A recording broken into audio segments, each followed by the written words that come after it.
بسم اللہ الرحمن الرحیم۔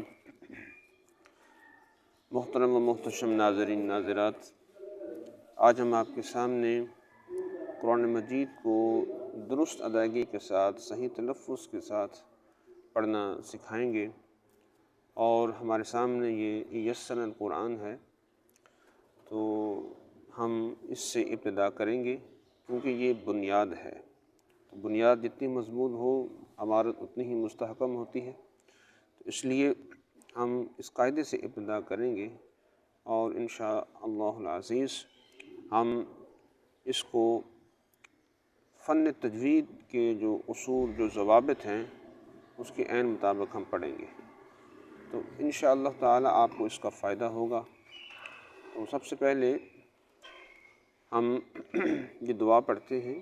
یہ دعا کسی بھی مہم کے لیے اکسیر ہے: رب یسر ولا تعسر وتمم بالخیر وبک نستعین رب زدنی علما یا فتاح۔ بسم اللہ الرحمن الرحیم۔ نقطہ کی پہچان، یہ آپ کے سامنے جو نقطے پڑے ہوئے ہیں یہ سمجھانے کے لیے ہیں کہ نقطہ ایک ہوتا ہے یا دو یا تین، اور یہ جو لائن کھینچی ہوئی ہے یہ حرف کو ظاہر کرتی ہے کہ بعض حروف ایسے ہیں کہ جن کے اوپر بھی ایک نقطہ ہوتا ہے اور نیچے بھی ایک نقطہ ہوتا ہے۔ اوپر جیسے ذال ہے، زا ہے، نیچے جیسے با ہے۔ اسی طرح بعض حروف کے اوپر بھی دو نقطے ہوتے ہیں، بعض کے نیچے دو نقطے ہوتے ہیں، اوپر جیسے تا، نیچے جیسے یا۔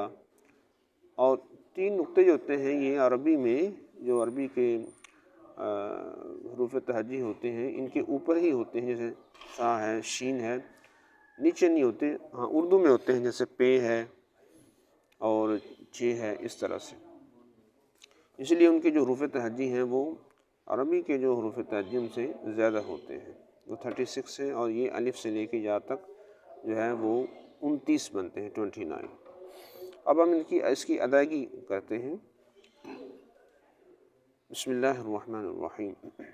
الف حمزہ، اس کو الف بھی کہتے ہیں، اس کو حمزہ بھی کہتے ہیں۔ با، تا، سا، اس کو بے تے سے نہیں پڑھنا۔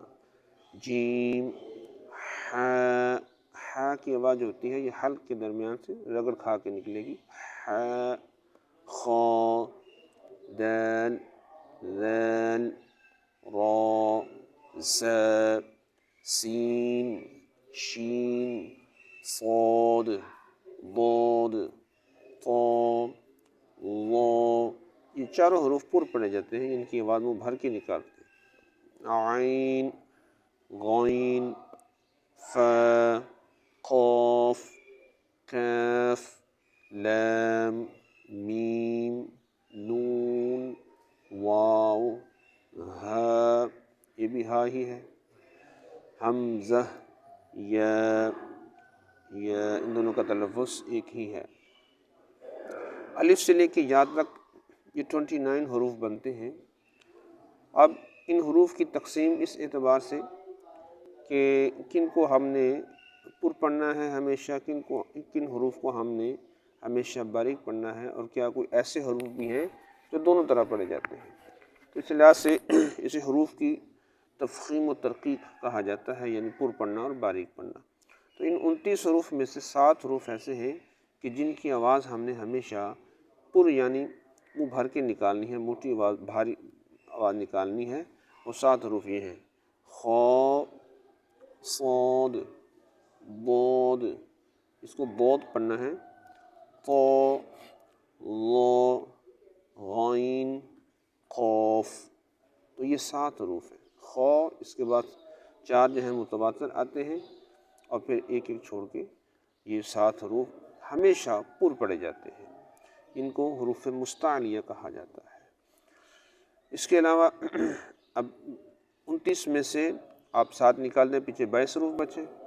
22 میں سے 3 حروف ایسے ہیں کہ جن کی آواز کبھی پر اور کبھی باریک نکالتے ہیں، اور وہ کون سے ہیں؟ الف، را، لام۔ ان حروف کو کبھی پر اور کبھی باریک پڑھا جاتا ہے۔ کہاں پر پڑھنا ہے، کہاں باریک پڑھنا ہے، یہ انشاءاللہ آگے ہم اس کے بارے میں آپ کو بتاتے جائیں گے۔ ابھی صرف ان کے ہم نے نام یاد رکھنے ہیں۔ اب 22 میں سے 3 نکال دیں تو پیچھے 19 بچتے ہیں، اور یہ 19 حروف جو ہیں یہ ہمیشہ باریک پڑھے جاتے ہیں، ہمیشہ باریک پڑھے جاتے ہیں۔ تو یہ حروف کی تفخیم و ترقیق کے لحاظ سے اس کی تقسیم ہوگی حروف تہجی کی، کہ ان میں سے یہ ٹوٹل جو ہیں یہ 29 حروف ہیں الف کو شامل کر کے، اور ان میں سے 7 حروف ہمیشہ ہم نے پر پڑھنے ہیں، اور 3 حروف کبھی پر اور کبھی باریک پڑھنے ہیں، انہیں حروف شبہ مستعلیہ کہا جاتا ہے، اور باقی جو حروف ہیں ان کو ہم نے ہمیشہ باریک پڑھنا ہے۔ تو 7 اور 3 10 یہ ہمیں یاد ہونے چاہیے، باقی جو بچتے ہیں ظاہر ہے کہ انہیں پھر باریک ہی پڑھا جائے گا۔ تو آج کے سبق میں ہم نے اس چیز کو جو ہے وہ اپنا ذہن نشین کرنا ہے کہ 7 3 10 حروف ہم نے اچھی طرح جو ہے وہ اپنا ذہن نشین کر لینے ہیں۔ انشاءاللہ اگلے درس میں ہم اس کو پھر دوبارہ سے پڑھیں گے، اور مزید حروف تہجی کے بارے میں جو ضروری باتیں ہیں وہ آپ کے گوش گزار کریں گے۔ السلام علیکم ورحمۃ اللہ۔